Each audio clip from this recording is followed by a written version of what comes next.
देश भर में कांग्रेस के राष्ट्रीय नेता राहुल गांधी भारत जोड़ो यात्रा निकाल रहे हैं, लेकिन इसी पार्टी के कुछ नेता संगठन के संविधान का खुला मखौल उड़ाकर कर्मठ कांग्रेसियों के अधिकारों का हनन करने से बाज नहीं आ रहे हैं। यह बात जिला कांग्रेस के कार्यकारी अध्यक्ष सुबोध स्वामी ने स्थानीय न्यायालय में दायर याचिका में कही। बुधवार को कोर्ट ने उनकी याचिकाओं को इस टिप्पणी के साथ खारिज कर दिया कि स्वामी यह बात अपनी पार्टी के उचित फोरम पर उठाएं, वहां अगर उनकी बात नहीं सुनी जाए तब न्यायालय में आए। स्वामी ने पार्टी की राष्ट्रीय अध्यक्ष सोनिया गांधी, केंद्रीय चुनाव अधिकारी मधुसूदन मिस्त्री, प्रदेश कांग्रेस अध्यक्ष कमलनाथ और जिला चुनाव अधिकारी अब्दुल मन्नान खान के विरुद्ध अभिभाषक एस के साहू के माध्यम से याचिका कोर्ट में प्रस्तुत की थी।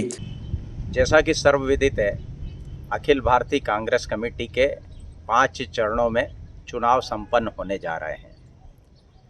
वर्ष 2021 में माननीय राहुल गांधी जी ने और माननीय प्रदेश अध्यक्ष कमलनाथ जी ने डिजिटल सदस्यता अभियान की शुरुआत की थी और जब शुरुआत के अवसर पर नेताओं द्वारा यह आश्वस्त किया गया था कि जो डिजिटल सदस्यता अभियान के तहत जो भी नेता या कार्यकर्ता अपनी सक्रियता से भागीदारी निभाएगा और ज़्यादा से ज़्यादा सदस्य बनाएगा, उसे उचित पद से सम्मानित किया जाएगा। माननीय राहुल गांधी जी और कमलनाथ जी के आदेशानुसार हमने पूरे उज्जैन जिले की समस्त विधानसभाओं में लगभग 1718 से ज़्यादा पंजीकृत सदस्य बनाए और वो पूरे जिले में सर्वाधिक सदस्यों का एक प्रदर्शन था हमारा।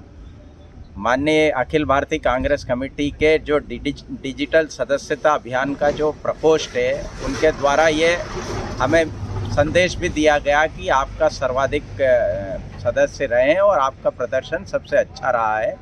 आने वाले समय में आपको कांग्रेस कमेटी में उचित पद दिया जाएगा।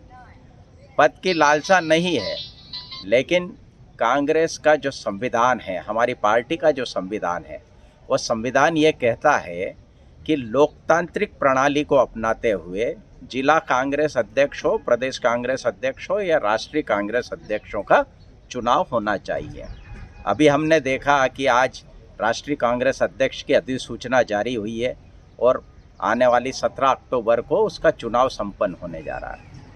हमारी सिर्फ मांग ये है कि जिला कांग्रेस, उज्जैन जिला कांग्रेस अध्यक्ष पद का भी चुनाव जो सदस्य पूरे जिले भर में बनाए गए हैं उनके द्वारा किया जाए। लेकिन जो जिला चुनाव अधिकारी अब्दुल मन्नान खान साहब, उनके द्वारा ये कहना था कि जिले के किसी भी विधायक ने आपका नाम नहीं दिया, इसलिए हम आपके नाम पर विचार नहीं कर सकते। हमने ये तर्क दिया है कि सब जिले जो कांग्रेस का संविधान है वो ये कहता है कि जिलाध्यक्ष का चुनाव लोकतांत्रिक प्रणाली से मतदान कराकर किया जाएगा। उसमें कहीं कोई इस बात का उल्लेख नहीं है कि विधायकों या किसी बड़े नेताओं की अनुशंसा होगी। लेकिन ये परंपरा है, नेताओं को एक रबर स्टैंप के तहत काम करने वाला अध्यक्ष चाहिए। उनको सड़क से, ज़मीनी कार्यकर्ताओं से कोई मतलब नहीं रहता है। वो ये चाहते हैं कि उनकी जी हजूरी करे, उनकी चापलूसी करे, ऐसे नेताओं का नाम दिया जाता है। और दूसरी बात, सबसे बड़ी आश्चर्य और दुर्भाग्य की बात इस कांग्रेस की ये है कि राहुल गांधी जी एक और पूरे देश को जोड़ने का काम कर रहे, भारत जोड़ो यात्रा निकाल रहे हैं और जगह जगह आम जन से ये आह्वान कर रहे हैं कि नरेंद्र मोदी जी की जो सरकार है वो संविधान के मूल्यों से, संविधान के नियमों से, कानूनों का हमेशा उल्लंघन कर रही है, इसलिए हमको संविधान को बचाना है। आज हमारे नेता हमारी पार्टी का संविधान का उल्लंघन कर रहे हैं, उसकी अवहेलना कर रहे हैं, उसको तोड़ने का काम कर रहे हैं। राहुल गांधी जी ऊपर से जोड़ने का काम कर रहे हैं, हमारे नेता नीचे से उसी संविधान को तोड़ने का काम कर रहे हैं, जिससे जो ज़मीनी कार्यकर्ता है वो कहीं ना कहीं अपने आप को, स्वयं को ठगा सा महसूस कर रहा है। अब जिला अध्यक्ष का चुनाव हो, जो जिला अध्यक्ष बने, आप विधायक हैं, जितने भी विधायक हैं वो अपनी पूरी ताकत अपने मनपसंद के व्यक्ति को जिला अध्यक्ष बना लें। क्योंकि वो तो सबसे शक्तिशाली लोग हैं, उनके द्वारा तो वो जिसको भी बोलेंगे कार्यकर्ता को या जो सदस्य हैं वो उन्हीं को वोट देंगे। तो चुनाव कराने से क्यों डर रहे हैं आप लोग? लोकतांत्रिक प्रक्रिया का पालन करने से क्यों डर रहे हैं? पैसों के लालच में किसी भी व्यक्ति का नाम देकर इस संगठन को गर्त में क्यों डुबो रहे हैं? इसका खामियाजा आने वाले चुनाव में आप लोगों को भुगतना पड़ेगा, जो विधानसभा चुनाव लड़ने का ख्वाब देख रहे हैं। हमारी लड़ाई इतनी है, हमने माननीय न्यायालय से ये अनुरोध करा था कि इस लड़ाई जो चुनाव है इस प्रक्रिया में हमें भाग लेने दिया जाए। माननीय न्यायालय द्वारा हमारी याचिका को यह कहकर नामंजूर कर दिया कि आप पहले अपनी बात उचित फोरम में उठाएं। जिला चुनाव अधिकारी आपकी बात नहीं सुन रहा है तो प्रदेश चुनाव अधिकारी और उसके पश्चात केंद्रीय चुनाव अधिकारी को आप अपना पक्ष रखें। उसके पश्चात आप जो सक्षम न्यायालय उसके सामने आए।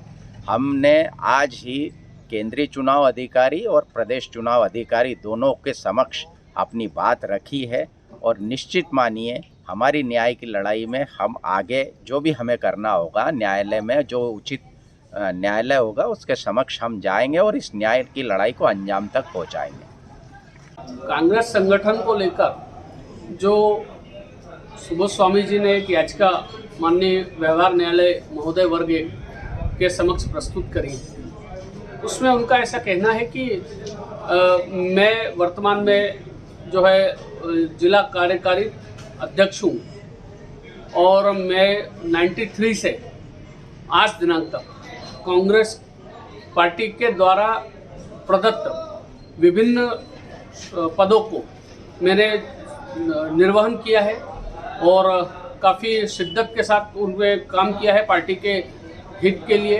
पार्टी के संगठन में रचनात्मक भूमिका अदा करी है और उनका ये भी कहना है पूरे याचिका में कि कोरोना काल में भी उन्होंने नगर में भी एक अमिट छाप छोड़ी है सेवा के क्षेत्र में, जिससे उनका बहुत योगदान है। पार्टी को भी अच्छा मजबूत किया है ज़मीनी स्तर पर। इसी तारतम्य में उनको पार्टी ने समय समय पर विभिन्न पदों पर उनको नवाजा है। अभी 22 तारीख जो 9 जुलाई अगस्त की थी, जुलाई की, उसमें वो पार्टी के जो चुनाव के प्रभारी अधिकारी होते हैं अब्दुल मन्नान जी, वो आए थे उज्जैन से आने के बाद वो यहाँ भी गए, नागदा की ओर से निकले और उनसे बात हुई कि सर मैं भी इसमें जिला अध्यक्ष के पद के लिए अपने चुनाव में भाग लेना चाहता हूँ। तो उनका ये कहना था कि जिले के किसी भी पार्टी के, कांग्रेस पार्टी के किसी भी विधायक के द्वारा आपके नाम की अनुमोदना नहीं की गई है। ऐसी स्थिति में आपका ये जो बायोडाटा है और आपका जो परफॉर्मेंस है उसको प्रथम दृष्टया विचार योग्य नहीं लिया जा सकता। सुबोध स्वामी जी का ये कहना कि सर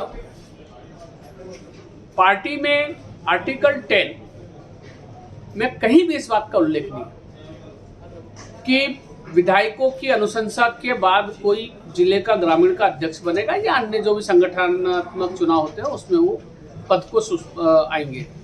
इसकी प्रक्रिया है 1C के तहत बाकायदा बैलेट पेपर से चुनाव होते हैं। जो सक्रिय पार्टी का कार्यकर्ता होता है कांग्रेस का, वो अपनी बात को रखने के लिए और चुनाव लड़ने के लिए स्वतंत्र होता है। शर्त केवल एक होती है कि पार्टी का सक्रिय सदस्य होना चाहिए और अपने नियुक्ति के दौरान उसने विभिन्न क्षेत्रों में पार्टी की तरफ से काम करके पार्टी को मजबूत किया। कोई भी व्यक्ति जो सदस्य है वो चुनाव को लड़ सकता है। लेकिन वो बात आर्टिकल 10C जो है 1 का क्लास C भी उसमें बाईपास करते हुए पार्टी के जो दिशा निर्देश हैं, पार्टी की जो नियमावली है उसका भी उन्होंने वायलेशन किया है चुनाव प्रभारी ने। और इसकी सूचना जो है इनके द्वारा मेरे माध्यम से लीगल नोटिस के माध्यम से दी गई थी और जिसमें कि कांग्रेस की अखिल भारतीय राष्ट्रीय कांग्रेस की अध्यक्षा श्रीमती सोनिया गांधी, जो कि वर्तमान में कार्यकारी अध्यक्ष अध्यक्ष की हैसियत से हैं, उनको मधुसूदन मिस्त्री जी जो केंद्रीय चुनाव समिति के प्रमुख हैं, कमलनाथ जी प्रदेश अध्यक्ष कांग्रेस, और चौथा आपके मन्नान जी को दिया था जो कि चुनाव प्रभारी दौसा राजस्थान से। इसके बाद नोटिस उनको मिल गए। नोटिस मिलने के बाद सुबोध स्वामी ने एक याचिका मेरे माध्यम से सिविल कोर्ट व्यवहार न्यायालय वर्ग 1 के अंतर्गत इस आशय की प्रस्तुत करी कि उनके सिविल अधिकारों को रोका गया, उन्हें चुनाव नहीं लड़ने दिया गया। विषय चुनाव का नहीं है, चुनाव में भाग लेने का है। भाग लेने तक के नाम पे विचार नहीं किया गया, ना ही उनको बुलाया गया। ऐसी स्थिति में यह याचिका जो है माननीय न्यायालय के समक्ष प्रस्तुत की गई। माननीय न्यायालय के द्वारा अपनी फाइंडिंग देते हुए बहस सुनने के उपरांत यह कहा गया कि आपके पक्षकार को अभी प्रॉपर चैनल हैं, वो पीसीसी, डीआरओ और सेंट्रल इलेक्शन कमीशन जो सेंट्रल कमेटी है कांग्रेस की चुनाव की, वहाँ तक बात को रखे। नहीं रखते हैं तो उसके बाद उचित फोरम उनकी वही है। इसके बाद यदि नहीं होता है तो आप सक्षम कार्रवाई करने हेतु स्वतंत्र हैं। तो उसको लेकर माननीय न्यायालय ने उस दावे को नामंजूर किया।